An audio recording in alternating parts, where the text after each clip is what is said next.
Darragh Dunne had an impish Irish smile and mirthful Irish eyes. He had a fine Irish temper too, but you couldn't see that on the wallet-sized memorial cards they handed out at the funeral. Alive or dead, the fact remained that nearly every memorable characteristic Darragh possessed, physical, mental, emotional, spiritual, was attributed to his Irishness, and this despite the fact he was 3 generations removed from the Emerald Isle. In truth of fact, he was from Long Island, and decidedly more moulded by that heritage than his great-grandfathers. The only Irish that really remained was the name, but that didn't stop the Dunnes from sending him off with a shamrock pinned to his chest. When Darragh's oldest son, Darragh Jr., eulogised him, it went like this. Darragh, Dad, was a bull-headed Irish son of a bitch, and don't you cross him.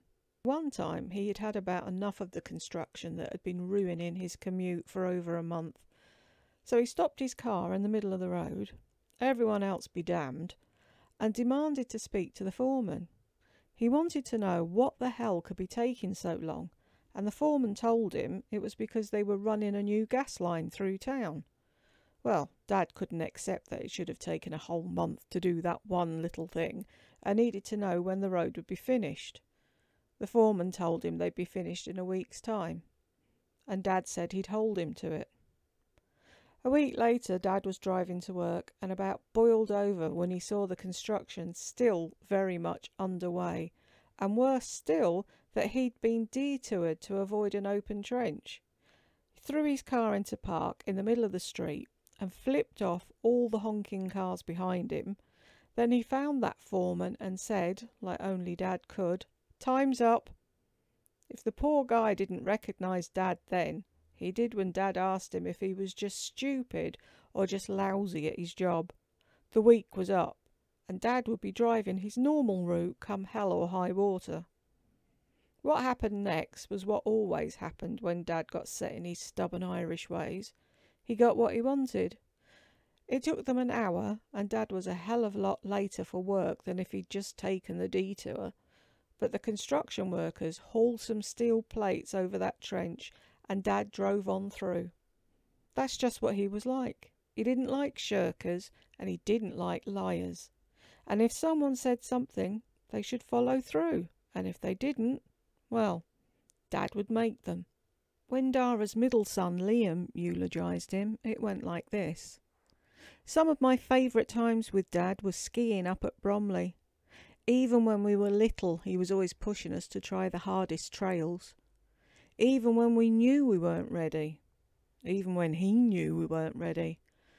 Nobody ever did anything worthwhile pussyfooting around, he'd always say.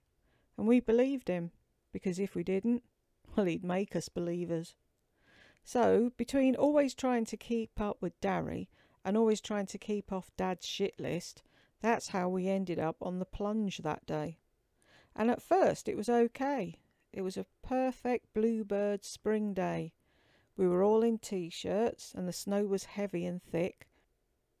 But then the trees started coming faster and faster, and my skis just wouldn't listen. Darragh and Dad were already halfway down the run when I wrapped myself around the tree, and boy was Dad pissed to have to hike all the way back up. When he finally got up to me, that Irish temper was in high gear. He told me to stop crying like a baby and wipe the snot off my face, and I did. When I told him I didn't think I could ski the rest of the way down, he told me to walk, and I did. By the time we got to the lodge, I was shaking and white as my shirt. When they found out I'd broken my leg, Mom was furious with Dad for making me walk the whole way down, but Dad was unapologetic. He was raising men, and that was my coming of age. Darragh's youngest son, Callum, declined to eulogise him, but was made to recite in Latin. Darragh insisted that any good Irish Catholic service required Latin, and so it was. After the burial, family and close friends were invited to fete him at the patio of Darragh's favourite tea house.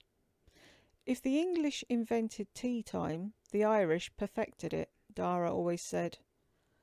The cucumber sandwiches, no crusts, and Victoria sponge were served on bleak china, and the pergola was dressed in wild Irish roses, punctuated with velvety moss and drooping clusters of shamrocks. Irish tea was served with milk and sugar, and fiddles and mandolins clamoured through the thick Florida air. Truly it was an affair even Darragh couldn't find fault with, remarked his widow Prudence. The last of the tea drunk, the mourners had begun to noisily push back chairs and embrace, when a bald eagle glided gracefully into the low limbs of a nearby pine tree. "My God!" Prudence exclaimed. "It's Dad! And he's even an eagle, just like the family coat of arms." Exultant cries and stifled sobs tore through the crowd like a contagion. Prayers were said, and hands fluttered to forehead, chest, left shoulder, right shoulder, in the sign of the cross. Darragh clapped Liam and Callum on the back and drew them into a hug. As the cameras came out to record the visitation, the eagle swooped down onto a heedless chipmunk, pierced its organs with overlong talons, and carried it back to its perch. As it unstrung the chipmunk's intestines like a length of streamer, pecking at the choicest bits, there could be no mistake. It was Darragh Dunne, all right, that Irish son of a bitch.